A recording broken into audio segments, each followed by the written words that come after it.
Hi, this is Luqman Rafiq here. I'm back again with another video on IFRS, and the topic that we shall be discussing today is the revaluation model of the property, plant and equipment.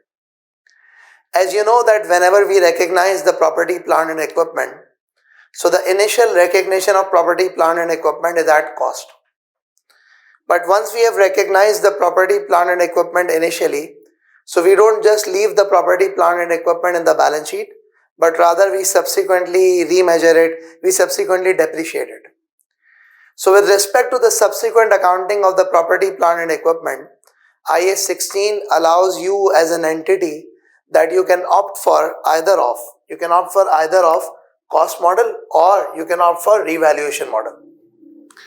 What is cost model? The cost model is simply you have the cost of the PPE, you deduct the accumulated depreciation from it, and you deduct any accumulated impairment loss from it. So resultingly, you end up getting the net book value of the asset. And there is another choice that you have as an entity, which is that you can continue to measure your asset using the revaluation model. And what happens under the revaluation model is the net book value of the property, plant and equipment is established using this method, which is valuation. Valuation means the market value. The valuation means the fair value, less subsequent accumulated depreciation and less subsequent accumulated impairment. Now, so I've discussed this concept that when you account for a property, plant and equipment, you have a choice that you can go for cost model or you can go for revaluation model. Now what we are going to be discussing today is that what was the need for introducing the revaluation model? How does an entity accounts for a property, plant and equipment under the revaluation model? What accounting entries are recognized with respect to the revaluation? So we are going to be discussing about all of these things now. So let's talk. First of all, what exactly was the need for revaluation? So I'll give you an example. Assume that in 2002, a company purchased a piece of land and it purchased that piece of land for, let's say, $1 million. Now what happens is, we are standing in 2021 and right now the market value of that piece of land is $25 million. But what is happening is, in the balance sheet of the entity, this land is being shown as $1 million. So if you look at this, a land which was worth $1 million and which is now worth $25 million is being shown in the financials at $1 million. So what generally happens is that your financial statements, what they do is that they don't reflect the actual position of the entity. They don't reflect the actual situation of the entity. So in order to overcome this issue, IAS 16 property, plant and equipment introduced the concept of revaluation. That is, if you as an entity think that you have got certain assets which you should be measuring at the fair value, so what you could do as an entity is you can opt for the revaluation model. Why? Just to make sure that the market values of the assets are reflected in the financial statement. So that was one of the reasons for which the revaluation model was introduced. Now, how do we actually establish the amount of revaluation? So for that, let's try to have an example. Let's try to discuss an example. If you have to revalue an asset, how would you revalue an asset? You would simply compare the fair value, which is the market value of the asset, with its net book value, the written down value. So assume that if there is an asset which has a fair value of, let's say, $100,000 and it has a net book value of $20,000, so you would say that there is a need to revalue this asset by $80,000. So what would happen is, we would see that there is a need to revalue this asset by $80,000. Now, the question mark that arises is, how exactly am I going to be remeasuring this specific asset? How exactly would I be accounting for the revaluation? So we are going to be discussing them through the upcoming examples. So now, we are going to be discussing that how the revaluation is accounted for. In order to account for revaluation, IAS 16 mentions two methods of accounting for revaluation. One of them is termed as gross replacement method and the other one of them is termed as net replacement method. What do you mean by gross replacement method? What do you mean by net replacement method? So gross replacement method is one of those methods where the cost and the accumulated depreciation account are restated.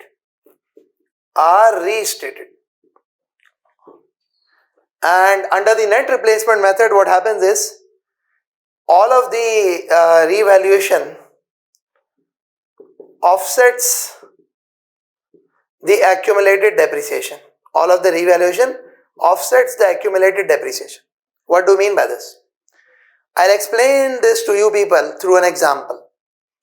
Let's take this example where you have got a cost of an asset as 350,000. The accumulated depreciation is 200,000. The net book value makes it 150,000. And if the fair value of the asset is 275,000, that means the difference between these two gives you a revaluation of 125,000. Now, how exactly would you account for this revaluation? So I'll explain to you people through both the gross replacement and the net replacement method. First of all, if I tell you the gross replacement method, you just need to see that what is the formula by which the net book value of the asset is going to be restated. I repeat, what is the formula by which the net book value of the asset is going to be restated? So you see, after the revaluation, this net book value would become 275. Is that how it is?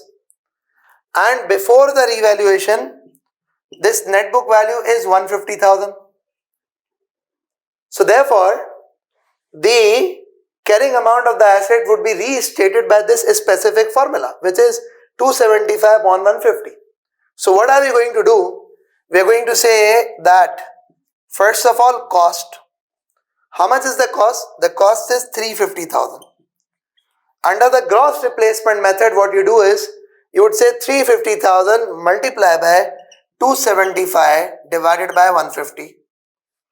So if I do it this way, this 350,000 multiplied by 275 divided by 150, this gives us 641,667. What is going to be the accumulated depreciation? Accumulated depreciation is going to be 200,000 multiplied by again 275 divided by 150. So hence what happens is, if I have got this 200,000 as the accumulated depreciation multiplied by 275 divided by 150 gives us 366,667. And if you establish the difference, so the difference turns out to be what? The difference turns out to be what we wanted, which is 2,75,000. So first of all, when you've got a gross replacement method, how do you restate the carrying amount of the asset? You restate the carrying amount of the asset using this approach, which is you restate everything proportionately, which is you restate cost, you restate accumulated depreciation, so resultingly the net book value is achieved. Now, what should be the double entry for this? So the double entry for this accounting is going to be like this. It's going to be, we would simply say that there is going to be a debit to the cost, and what happens is the accumulated depreciation would be credited, and we would say revaluation reserve is going to be credited. So the revaluation reserve is going to be credited by 125,000. The cost of the asset would increase by how much? From 350, so this cost has become 641,667. So that means this cost is going to increase by 291,667. And if I talk about this accumulated depreciation, it would increase by 166,667. So resultingly, if you have got a situation where you are revaluing an asset and if you are applying gross replacement method, this is how the calculations would be done and this is what the accounting entry is going to be. Now, I am sure a lot of you people would be wondering that this is something new for us. Yes, This is something new for you. Why? Because unfortunately this is not a common method, but it is stated in IAS 16 property plant equipment. Let me quote you the relevant paragraph. The relevant paragraph of IAS 16 that specifically mentions to you that you have to revalue this specific manner is para number 35.